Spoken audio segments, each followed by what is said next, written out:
Hello friends, welcome back to my family. আশা করি তোমরা সবাই খুব ভালো আছো আর আমরাও ভীষণ ভালো আছি। তো চলে আসলাম তোমাদের সাথে আরও একটা দিনের ব্লগ শেয়ার করতে। তোমরা দেখতে থাকো। আজকের ব্লগটা ভীষণই সুন্দর। তোমাদের সাথে আজকে দুটো রান্নার রেসিপি শেয়ার করেছি, তো তোমরা দেখো, আশা করি ভীষণ ভালো লাগবে। আজকে আমাদের সকালে দেখো ডিম দিয়ে ম্যাগি দিয়ে আলু দিয়ে হয়েছে, এটাই আমরা এখন খাওয়া দাওয়া করব। তো এই ভোট টোট দিয়ে আসলাম, দিয়ে এসে এখন ম্যাগি খাচ্ছি। বাজার করে এনেছি অনেক কিছু, তো রান্না বান্না হবে। ওদিকে দেখো বাবা মুখ বাড়িয়ে রয়েছে, তো ম্যাগি খাবো। বাবা খাবে না ম্যাগি। তো কি খেয়েছে বাবা? মুড়ি বাদাম খেয়েছে। তো চলো আগে খেয়ে নি, প্রচণ্ড জোর খিদে পেয়ে গেছে আর 11:30 বাজে। তো চলো আবার পরে আসছি। হ্যাঁ, এই বছরে প্রথম ইলিশ মাছ ঘরে আসলো, আর ইলিশটা দেখেই বোঝা যাচ্ছে যে ইলিশ মাছটা ভীষণই ভালো, কারণ এত সুন্দর গন্ধ বেরিয়েছে ইলিশ মাছটা দিয়ে, তো কি বলবো। আর খুব সুন্দর ইলিশ মাছটা মা খুব ধুয়ে টুয়ে দিয়েছে। এবার আমি ইলিশটা রান্না করব। আর এইদিকে দেখো আজকে ইলিশ মাছ রান্না করব সর্ষে পোস্ত দিয়ে। সাদা সর্ষে নিয়েছি আর পোস্ত নিয়েছি, আর দেবো কাঁচা লঙ্কা। এটা দিয়ে পেস্ট করে নেব, একদম সিম্পল ওয়েতে ইলিশ রান্না করব।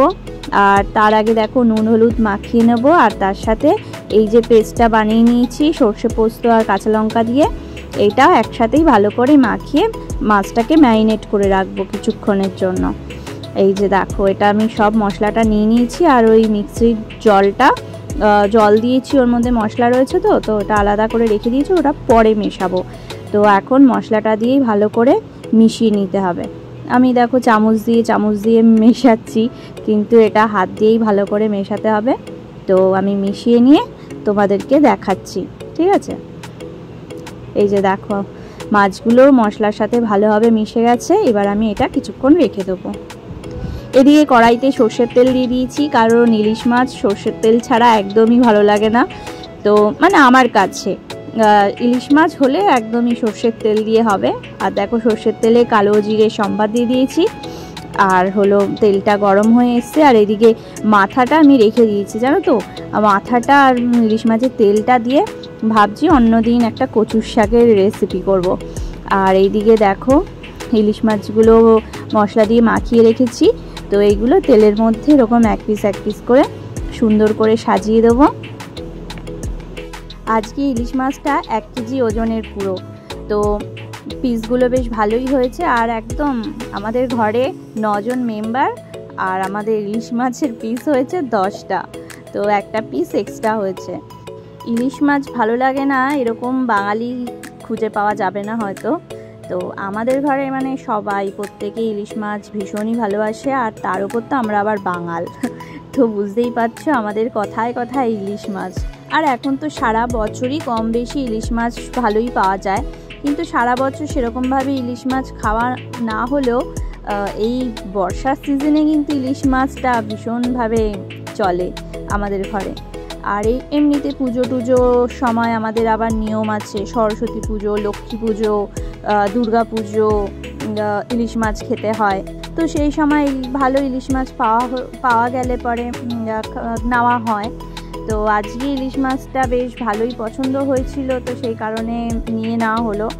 আর দেখো আমি ইলিশ মাছগুলো সব কড়াইতে সাজিয়ে দিয়েছি। এবার যে ইলিশ মাছের এই যে মশলাটা রয়েছে, এই মশলাটাও আমি একটু জল দিয়ে মিশিয়ে এর মধ্যে দিয়ে দেবো। তো এই যে দেখো এটা এখন জল দিয়ে ভালো করে মিশিয়ে এটা দিয়ে দেবো। তারপরে এটাকে একদম এই মশলার সাথেই নুন হলুদ সব কিছুই মিক্সড করা আছে, তো আলাদা করে আমি আর নুন হলুদ কিছু দিচ্ছি না। তো এবার এটাকে আমি একদম কড়াইতে ঢাকা দিয়ে দেবো। এবার ভাপে ভাপে ইলিশটা হবে। ইলিশ মাছ তো যেরকমভাবে রান্না করবে সেরকমভাবেই ভালো লাগে, আর কত রকমের রান্না হয় ইলিশের। তো আজকে এই সর্ষে পোস্ত দিয়ে প্রথম ইলিশ মাছ করলাম, মানে এই বছরে প্রথম ইলিশ মাছ করলাম। আর এই দেখো গ্রেভিটা অনেকটাই ঘন হয়ে গেছে, ইলিশ মাছটাও হয়ে এসছে। আর আমি তারপরে একটু কাঁচা সর্ষের তেল আর কাঁচা লঙ্কা দিয়ে দিলাম, এতে ফ্লেভারটা আরও দুর্দান্ত হবে। তো ওই যে এবার ঢাকা দিয়ে দিয়েছি, আর এখন আমার ইলিশ মাছটা একদম দুর্দান্ত হয়ে গেছে। আর যা সুন্দর গন্ধ আসছে তোমাদেরকে কি বলবো, দুর্দান্ত একটা ফ্লেভার আসছে ইলিশ মাছের। তার সাথে সর্ষের তেল পোস্ত মানে সব মিলেমিশে একাকার হয়ে গেছে। আর এই দেখো আমার ইলিশ মাছের ফাইনাল লুক।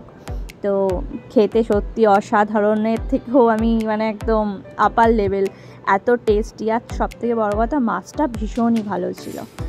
আজকে আরও একটা প্রিপারেশান হচ্ছে, এই যে মাটন হলো সম্রাটের পছন্দ আর সবারই পছন্দ অবশ্য, তবে আমাদের ঘরে তো সবাই খায় না, মা বাবা মানে দুই মাও খায় না আর আমার বাবাও খায় না, তিনজনেই মাটন খায় না। আমরা সবাই খাই, মানে আমি, সম্রাট, বোন, বাচ্চারা সবাই মাটন খেতে খুব ভালোবাসি। আর এই মাটনটা রোজ রোজ তো হয় না আমাদের, চিকেনটা মানে সপ্তাহে 3-4 দিন হয়ে যায়, কিন্তু মাটনটা ওই মাসে একবার কি দুবার। তো এই যে আজকে ইলিশ মাছটা নেওয়ার আগে মাটনটাই নেওয়া হয়েছিল, ইলিশ মাছটা পছন্দ হয়ে গেছে বলে তাই ইলিশ মাছটা নিয়ে নেওয়া হয়েছে। আর এই দেখো মাটনটা আজকে 1.5 কেজি মতন কেনা হয়েছে, কিন্তু এতটা মাটন আর আজকে রান্না করা হচ্ছে না, যেহেতু ইলিশ মাছটা রান্না হচ্ছে তাই অল্প অর্ধেকটা মতন করছি। আর প্রেশার কুকারেই করব, একদম আলু টালু দিয়ে ঝোল। আর এদিকে দেখো মা ইলিশ মাছটা এই গামলার মধ্যে বেড়ে রাখলো, আর এইদিকে আমি মাটনটা কষিয়ে নিচ্ছি। এটা মাটনটা আর ইলিশ আর ভাত, সিম্পল, আর কিছু এক্সট্রা হচ্ছে না। আর ডাল বাচ্চাদের জন্য, ডালটা তো কম্পালসারি সব ঘরেই হয়। আর এই যে মাটনটা কষে এসেছে, আর আমি আলুটা না সবার লাস্টে দেবো, আগে মাটনটা সিদ্ধ হয়ে যাক, তারপরে আলুটা দিয়ে সিটি মেরে দেবো, আলুটাও সেদ্ধ হয়ে যাবে। মাটনটা একদম কষে গেছে, এখন আমি জল দিয়ে আর ওই যে পেঁয়াজ কুচিগুলো দেখলে ওইগুলো আমি একসাথে এখন মিশিয়ে এটাকে এখন ভালো করে বয়েল করবো, মানে সিটি দেবো। 7-8টা তো সিটি লাগবেই, তারপরে আবার আলুটা দিয়ে আবার 2-3টে সিটি মারলেই মাটন একদম গলে যাবে। এই যে কাঁচা পেঁয়াজগুলো এখন আমি দিয়ে দেবো, এতে না একটা আলাদা ফ্লেভার আসে জানো তো। এবার আমি এটাকে আটকিয়ে সিটি মারতে দেবো, তারপরে খুলে আলু দিয়ে আবার 2টো সিটি মেরে নেব। এই যে দেখো ইলিশ মাছ আর এই যে মাটন, লাল লাল ঝোল আলু দিয়ে। তো আজকে এই মেনু হয়েছে, এখন আমরা খেতে বসেছি। আর এই যে সম্রাটের প্লেটটা বেড়ে দিয়েছি, মাটন আর ইলিশ, আর তার সাথে একটু শসা পেঁয়াজ। আজকের এই মেনুটা তোমাদের কেমন লাগলো তোমরা অবশ্যই কমেন্টস করে জানিও। তো দেখা হচ্ছে তোমাদের সাথে নেক্সট ব্লগে, টাটা।